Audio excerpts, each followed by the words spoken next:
going on, everybody? Welcome back. Thank you for checking out this episode of the Keep Climbing podcast. We missed last week. Excited to be back in the studio this week. Really building off a lot of topics that I've kind of talked about in the past. I want to work more into some more applicable pitch type conversations, right? The last couple of weeks, we've really spent a lot of time talking about,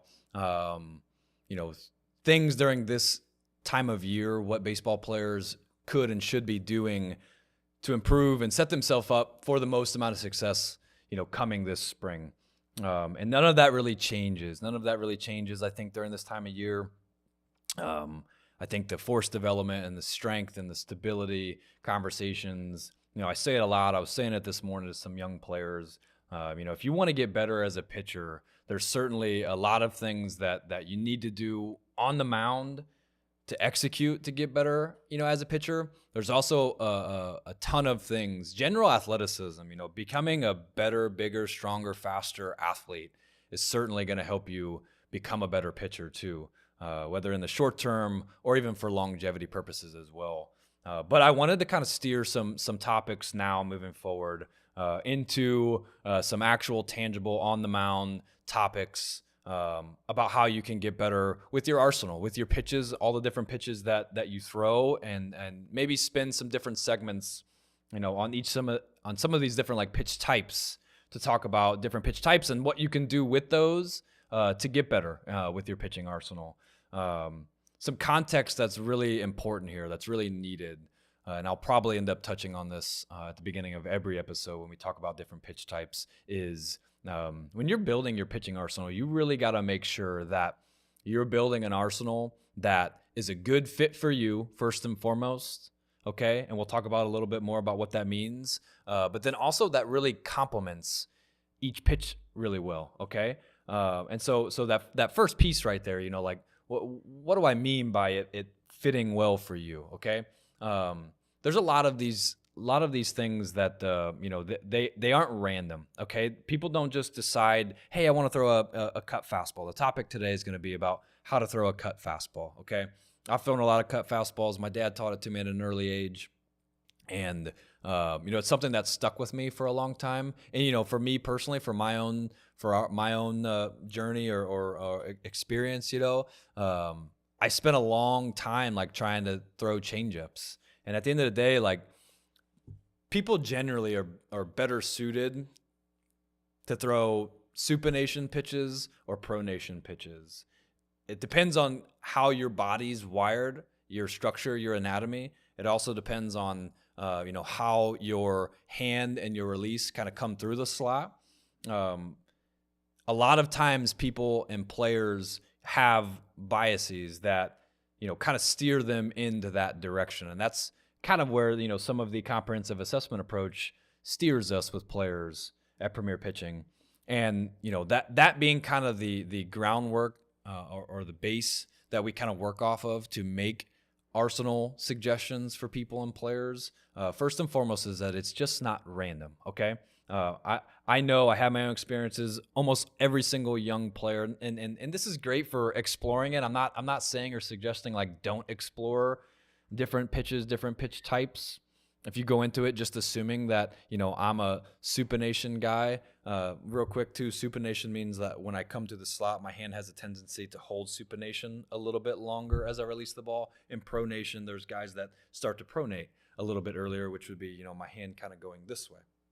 Okay, so just because maybe you are one of those guys or aren't one of those guys at younger ages, I would still say and suggest to younger players, meaning, early high school, middle school, youth ages, to explore some of those.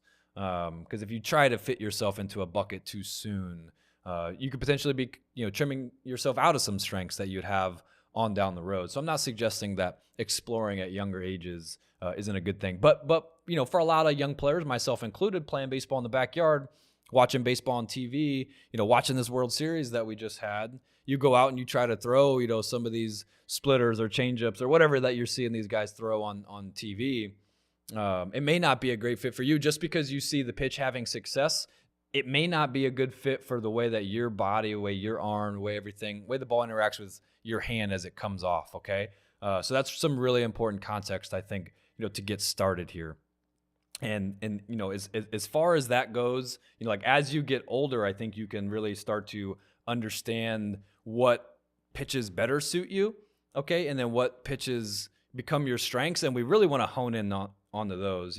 A joke that I kind of throw out often, you ask young players, young pitchers, how many different pitches that they throw, and most of them come in with like 4 or 5 or 6 different grips that they have that they throw pitches with, and I joke with them and I say, well, you got 5 grips, but you got 2 pitches, meaning just because of the way that you hold the ball, your pitches should be like the strengths, right? You're trying to create a sequence. You're trying to create a sequence of pitches that are your strengths that you go to, you can rely on, on a at bat to at bat, righty versus lefty. It doesn't really matter. It's kind of your strengths, right? We're trying to build an arsenal based off of your strengths.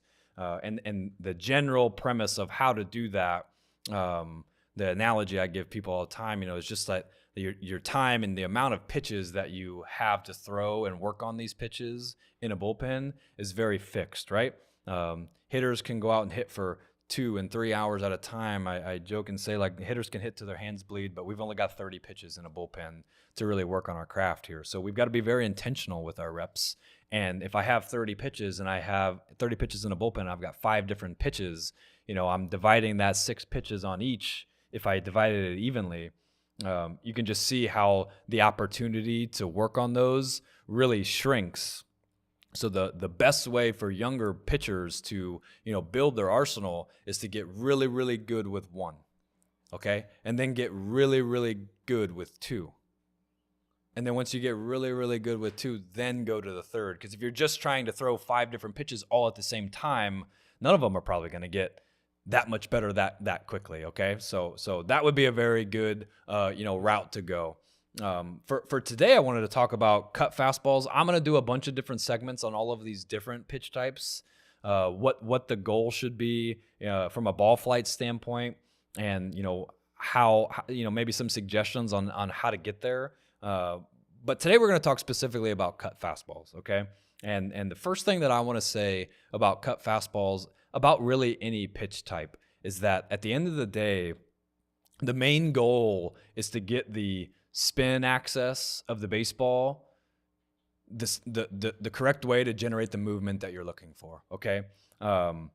We have a lot of different grip suggestions, finger pressures, thumb placements, ball flight things, usage things that we're going to talk about. But at the end of the day, when I'm throwing a cut fastball, okay, and if a true four-seamer is going to spin at 12 o'clock or maybe slightly at like 12:30 for a right-handed pitcher, then my goal to get this baseball really is just to get it to spin the other way at like 12 or 11:30 or, somewhere to the left side of that clock from where I'd normally throw it with my fastball. So if you're letting go of your fastball, your four-seamer even, and it's got like a 130 axis, well, a good goal for you is to throw a cut fastball.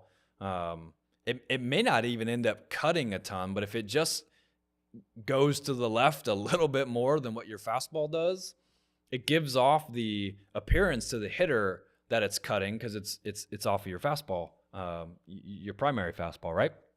So my point is, the main goal is that we want to just get the ball spinning in the direction that it needs to spin to generate the movement that you're looking for, okay? And I'm going to go through a whole bunch of like grip suggestions and things that worked for me and things that you could try. But at the end of the day, whatever works for you to get the ball to spin in that direction is what you need to do. And that's the main point of all of it, okay?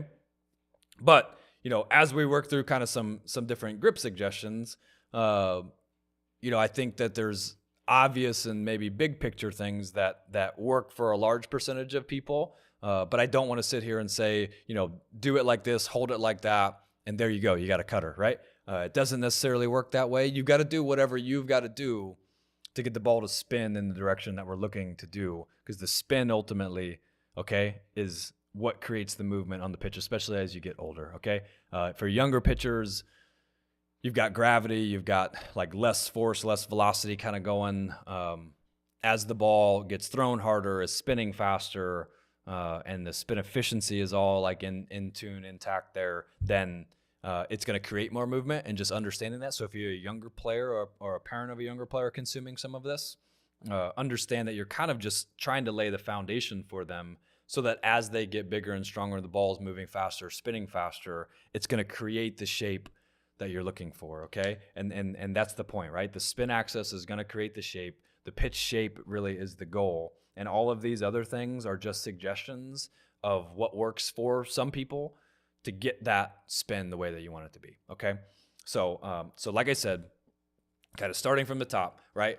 I was a big four-seam pitcher, okay? I'd hold the very, very true, very normal, right across the railroad tracks, four-seam grip, and I'm trying to get this sucker to spin as close to 12 o'clock as I can, okay? I'm trying to get it to spin as end over end as possible. Every single time I played catch, every single time I threw it in a bullpen, trying to get that to spin end over end for my four seam. For my cut fastball, right? The goal, if this is trying to spin end over end this way, okay, and it's going to spin right back and forth like that, then my goal was just to throw a cut fastball to get it to spin with that same good true backspin, but slightly on a tilted axis to my glove side, okay? Lefties is obviously going to be this way, righties will be this way, okay? And some of the grips that worked for me, the way I got taught how to do it, I love to use the markings that are on the ball. Shout out to Coach Perkins for this baseball I heard. This is the same baseball, not the actual same baseball, but same types of baseball he had while I played for him too. So very familiar with this good quality classic diamond baseball here, okay? But I like to use the markings on the ball as anchor points, okay? Because the markings on this ball versus a Rawlings ball that you might get versus a Wilson's ball that you might get, all of the logos are pretty much in the same place, okay? Especially if you're like using the same type of ball over and over again. Fantastic, right? I've thrown a cut fastball since I was young. My dad taught me how to throw it. I certainly got better with it, got some different suggestions from coaches as I got older. And ultimately, the grip that I landed on, that I threw most throughout professional baseball, was from a pitching coordinator that I had that was actually with the Yankees that, had all these suggestions straight from Mariano Rivera. So obviously, if you hear anything about a cut fastball coming from Mariano Rivera, you listen to it, right? So a couple of cues that I would use for markings on this baseball is that you see this diamond logo straight across it. It could say Rawlings, it could say Wilson, but they all got that same stamp on it, right, with their logo. Okay, what I would do is that diamond logo is almost perfectly cuts this ball into thirds. Okay, so from here over, I'd say is a good third of the baseball, and if you had another one like on this side, here over, right, would be thirds of the baseball.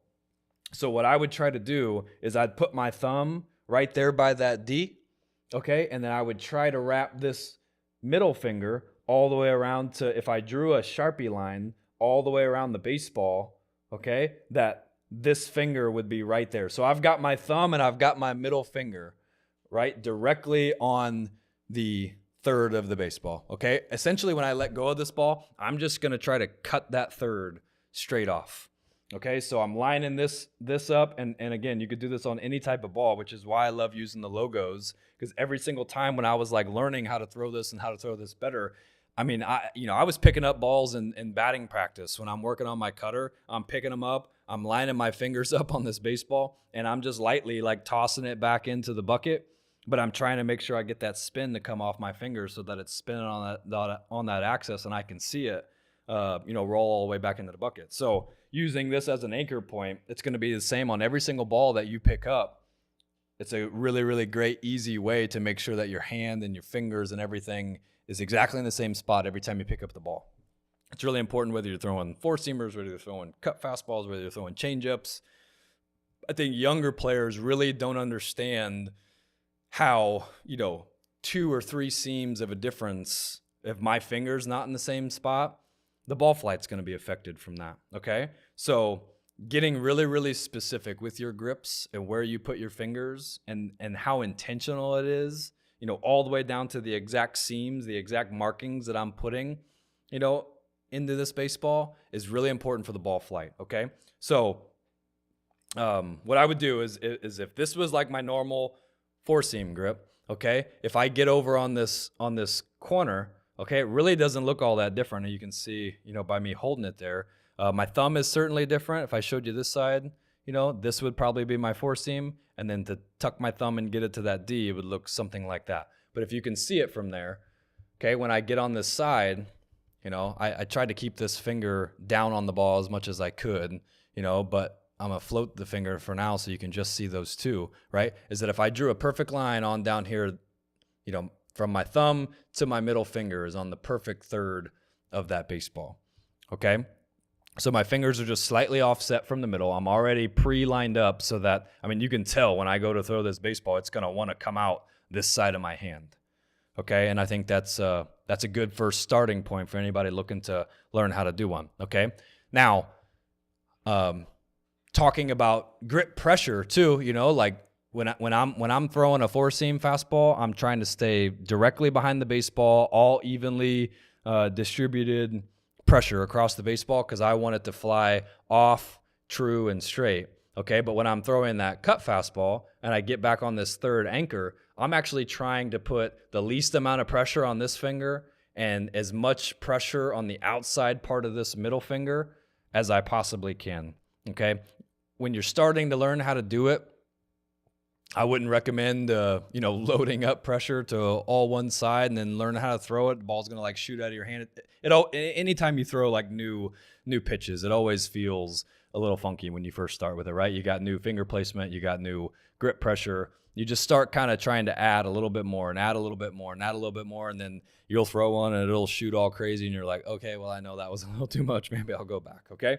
So you can get your grip kind of anchored in. You can get, some pressure on the outside of that baseball. You're just trying to feel that ball come off the inside part of your hand as much as possible, right? And then as you keep throwing and get more comfortable with it, you do it a little bit more and you do it a little bit more and you do a little bit more, okay?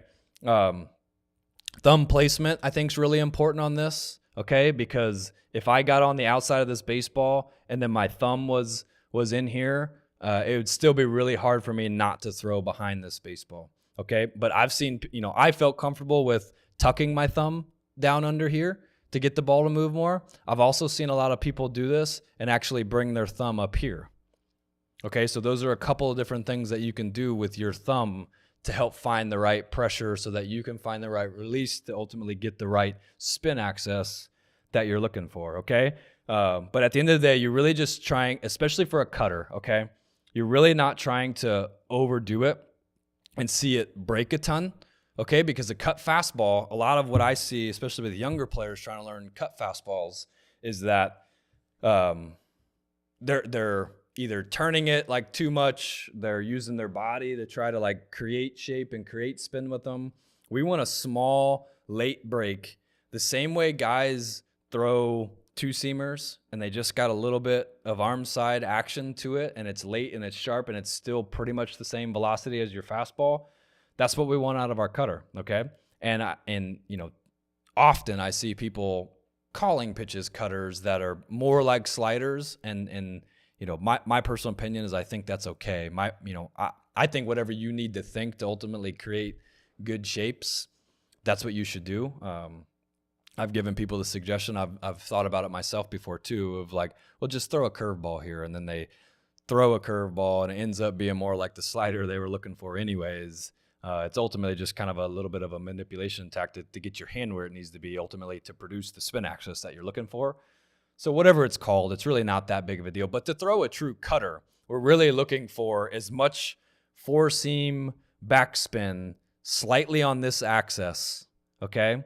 Because if a two-seamer is going to spin this way and go that way, we want the cut fastball to be slightly this way and go towards our glove side. Okay, so you're really just not wanting to overdo that. Then you're going to get in slider territory, and it's going to be really hard when you get your hand out from behind the baseball to generate the same velocity into it. That ultimately what dictates it being a cut fastball is that spin velocity, that spin axis. Okay, that it's slightly tilted towards our glove side and that it still has the good same ride and carry and velocity that your fastball would, okay? Because if we're too far on the side of the baseball, like I said, and the ball, say you throw 90 and, you're throwing a cutter at 83, you're not really in cutter velocity territory there anymore. That's got to be within 3 miles an hour, basically, of your fastball to really be a true cutter. Okay, so that's some good insight there.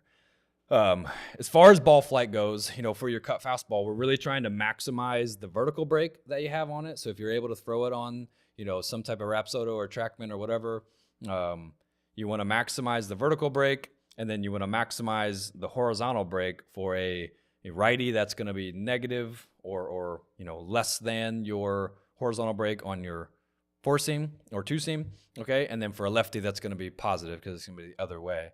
But basically, you're trying to create as much horizontal break to your glove side, okay? And then you're trying to hold or sustain as much vertical break with your fastball velocity as close to your fastball velocity as you can, okay? And then that's when, on that movement plot, if you get to see it, on a Trackman or Rapsodo, if your fastball's like here, if you're thinking about a grid and your fastball's like here, a slider would be like down here somewhere, and then a curveball would be like down here somewhere. Well, a cutter is just going to be in this like spot somewhere here between fastball and slider, right? But we're trying to sustain the velocity as best as we can. And like I said earlier, the slower velocity that you throw with that, the more we're going to kind of get into slider territory. I've seen a lot of people throw something like that, call it a cutter, and truly it's a slower velocity, less moving slider, which is just easier to hit, okay? So if we're trying to maximize the cut fastball, we really want it to sustain, be within 3 miles an hour of your fastball velocity.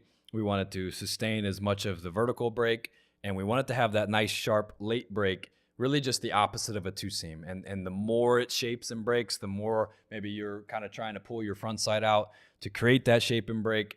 You're probably not going to see the shape and break that you want to anyways. You're definitely, especially if I'm like using too much of my body and kind of pulling out of my front side to try to drag that pitch across, the only time that it's actually going to create the shape that you want it to be, you're probably going to drag it outside of the strike zone anyways, okay? So those are definitely some ball flight things to keep in mind as you start to throw them on the mound, even in catch play. If I was practicing my cutter when I was playing catch, I was trying to throw my 4-seamer somewhere in here, and then I would actually practice the cutter at this shoulder, the right throwing shoulder of my catch partner, because basically, if I knew it started to creep down, it's probably breaking and shaping more down. I'm going to try to throw that cutter with a starting point right here, and I want it to get it and shape and break to like right here, okay? Because if I did that, I knew it was going to, sustain some of the vertical break. It was going to help me get, my horizontal break over to where I needed to, and I was really trying to see that good 4-seam backspin, but just that it's kind of on that spin axis that then leads it over into this shoulder, okay? Once you get comfortable with all of that, you got to throw it thousands of times. Like I told you, I used to pick up a baseball during batting practice, toss it into the bucket and see it, playing with it in catch, playing with it on the mound in your bullpen sessions. I think something that, young pitchers, young players do is they go, okay, yeah, I want to learn how to throw a pitch. And, within 2 weeks, they're rolling it out into the game already. And, man, if you're ever around in these type of like older, better, experienced, seasoned pitchers, and they're working on a new pitch, they're probably throwing that thing for like a year and a half before they ever roll it out into the game, right? You just want to get that really reliable shape and what you're trying to do, where your hand positioning is trying to get to create that spin axis that you're looking for. Throwing it in a bullpen hundreds of times before you ever get out and throw it in a game. At the end of the day, like the thought that I always used to have, not necessarily about my cutter, because I've told you guys I've threw it for a long time, but for new pitches or new grips, you just don't want to go out there and then, get beat on something that's like your 4th best pitch, right? Before you work it into your sequence and into your game, it takes a lot of time and a lot of effort to get the reliability of that where you need it to be before you feel comfortable basically being able to throw it. If you don't feel comfortable, throw a pitch, 3-2, bases loaded, 7th inning, then I would argue and say that's probably not a pitch you should be throwing, okay? There's definitely a time and a place for that. That's not an absolute. I don't mean that in every single type of scenario. I think there's definitely times and areas and stuff that you can work on different pitches like that. But basically, the biggest game of your life, 3-2, bases loaded, World Series. If you can't execute that pitch in that moment, it's probably not reliable enough for you, and you need to continue to work on it. And ultimately, that helps you like really line out like what your strengths are, right? So building it into your arsenal so that you do, and as you feel comfortable to throw that pitch in that scenario, then it's ready to go out into the game. Okay, so that's a really good thought there for you as you're practicing and as you're learning how to do those things. Once you get comfortable with all that, then the conversation kind of spirals into usage and how we want to use it to get hitters out.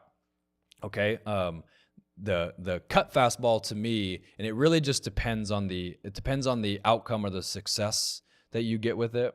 Traditionally, a cut fastball is going to be a contact pitch, right? Like you've got certain pitch types that are designed to create soft contact, and then you've got certain pitch types that are more designed to create swings and misses. And ultimately, those are the two things that we're looking for as pitchers. We want to attack the strike zone. We want to force as much contact as we possibly can. We definitely want to get beat inside the strike zone with good quality stuff.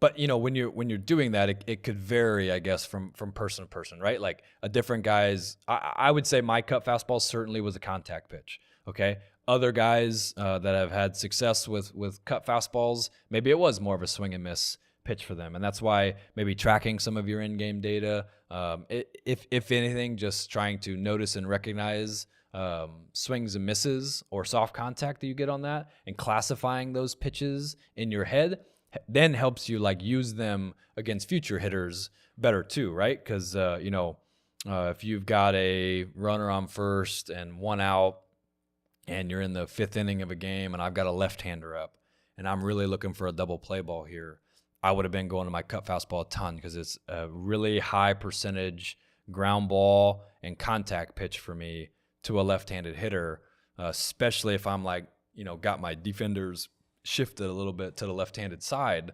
That's how I would look to use that. Okay, so for me personally, actually, I'm going to start in general first.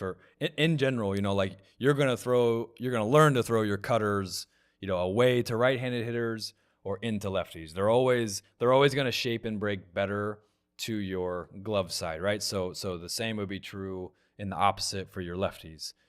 Into righties and away to lefties, depending on how what type of outcomes you get from those dictate mainly how you use those. For me personally, when I was younger, I really didn't throw a whole lot of cutters to lefties. What I was trying to do was learn how to throw a changeup to lefties.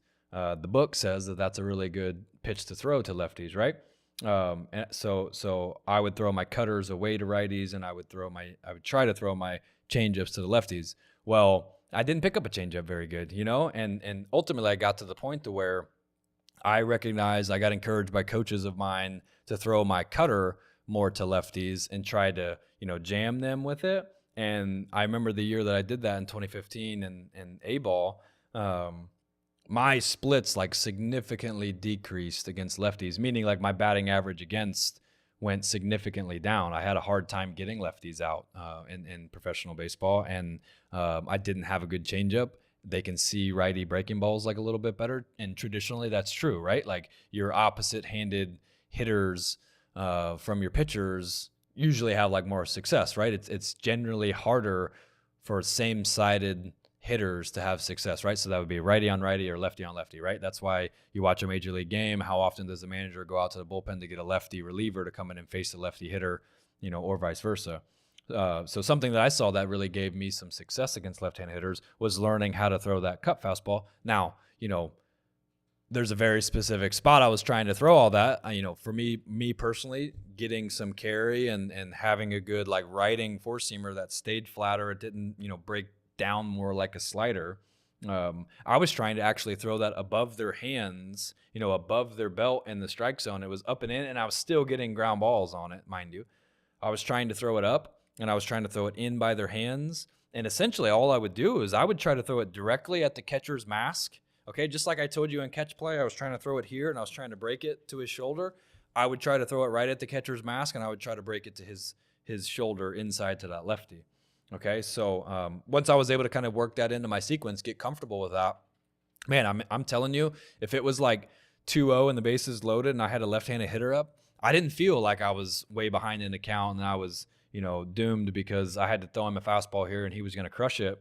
And they all got to know that on a scouting report better for me as I threw it more and had more success with that. And then it opens up the plate for my fastball, to get some fastballs in there and not feel like they're just sitting dead red on a fastball and they're gonna put the barrel on this and we're gonna have to figure out how to pick it up out of the outfield and throw the guy at home. So some of those usage things, it really depends on your ball flight, right? It really depends on what type of shape and breaks that you're getting. But if you're getting a good, true riding, cut fastball, up and into the opposite-handed hitter for you can have a ton of success. You just got to learn like where to start it, where you want it to finish, and how all those things are going to play out so that you can do that. Okay, so when I had that kind of adjustment on how I use that, it definitely transitioned into a lot of different success for me. Okay, so in summary, what I'd encourage all you guys to do is just find a grip that works for you. Ultimately,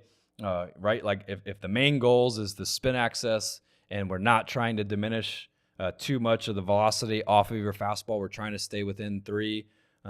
You've got to get that spin access to generate the shape and the profile that you're looking for. And ultimately, whatever you've got to do with some of those grip suggestions that I threw out at you to get that, that's what you do. That's what the fit is for you. And that's what catch plays for. Tinker with those things. At the end of the day, if I'm a right-handed pitcher, right, I'm just trying to get the ball to spin on this axis with good four-seam backspin. The more like bullet spin I get like this, the more slidery it's going to be, the harder it is to be able to throw that hard, right? I just want slightly four seams on its side, on its axis, okay? And whatever grip works for you to do that, that's what catch play is for you to figure out, where my fingers need to be, where my pressure needs to be, where my thumb needs to be, and then sink it in. Things I've done in the past too is like once you find a grip and it works, it's hard when you're first learning these things, right where everything's at. Take a pen and draw around your fingers, okay? And then that's my cutter catch play ball. Every single time I'd take it out of my pocket, and when I wanted to throw cutters at the end, I'd take that out and I'd throw that ball, with those pen markings on it. So I made sure that my fingers were in the exact same spot every single time that you pick up the ball to throw it, okay? That'd be a really good, easy way, in catch play just to have some accountability, self-accountability from throw to throw or day to day or month to month as you're learning how to do this, okay? And then based off of the profile that you're getting, based off of like what you're trying to do at the plate, you build it into your sequence. You understand what counts to throw it in, what hitters to throw it against, what circumstances to throw it in. As I got older, the encouragement that I got, especially as I developed my curveball, my breaking ball, was I actually had a team tell me, like, every time you feel like you want to throw a cutter, throw a curveball, because they were looking for me to generate more swings and misses at the time. And I always use my cutter as kind of like my safety net, but, it produces a lot of contact, like I told you already. So in producing contact, there's certain circumstances where that's a really good thing. And as I transition more into being, a reliever, a bullpen pitcher later in the innings, you're definitely looking to stay away from contact as much as you can. It really, that specific circumstance challenged me to get better with my curveball because at the time, that analogy I gave you earlier, I don't think I felt comfortable being able to throw my best curveball in there for a strike, 3-2 bases loaded, 9th inning of the game. Once I did, then my arsenal definitely got better, and my ability to execute those pitches certainly got a whole lot better. But then I had to kind of rethink, okay, well, when is the right time to throw my cutter? And to me, it kind of the days I wasn't throwing my breaking ball for a strike very good, maybe my fastball command wasn't very good, I would lean on that cutter more. But some of those scenarios I had ingrained in my head when I knew I needed a ground ball, like I said, especially when I had a left-handed hitter at the plate. Especially if I was behind in the count. Man, if I ever got behind in the count and you were left-handed, you might as well be sitting on a cutter because it's coming. But I had enough confidence and conviction in it that if I executed it, just the same way as Mariano Rivera, not to compare my cutter to Mariano's at all, but every single person in the world knew a cutter was coming and they still just couldn't hit it. The break is so sharp and so late. And it just when it comes off, if it's going at like a higher velocity like that, you're able to throw this thing with good velocity, somewhere around your fastball velocity, it's extremely hard for a hitter to pick that up and to tell if it's going to, move a little bit, one way or the other. There's a ton of pitchers that have gotten by on really, really good fastballs with, a good two seam and a good cut fastball, and they hardly even throw off-speed pitches. So the ability to move the ball around like that with higher velocities is extremely valuable. But what I'd encourage all of you guys to do is just learn how to build it into your sequence, where it best fits within the game, against certain hitters, in certain situations, and how it works for you. And then that's how you're going to ultimately start to see success from it. But the overall evolution of this, from start to finish, is a very long process. Don't think that you're going to pick up a new pitch and be throwing in a game in 2 weeks. That's very, very, very rarely how it works. Like, this is something that if you want to learn how to throw something that's new like that and really build it into your sequence to get hitters out and get into that mentality of, I could throw this, a 3-2 bottom of the ninth with the game on the line, then I would say you've got a pitch that is now a strength for you. And that can be a part of like your best sequence, So for all of these different pitches, for all of the different topics and pitches and arsenal, things that we talk about, I would say that, as you're building those individual pitches and pitch types, that's the mentality that you got to get into. And those should be your pitches that you spend the most time, working on in your bullpens, certainly throwing in your games. But catch play and different things like that, especially at younger ages.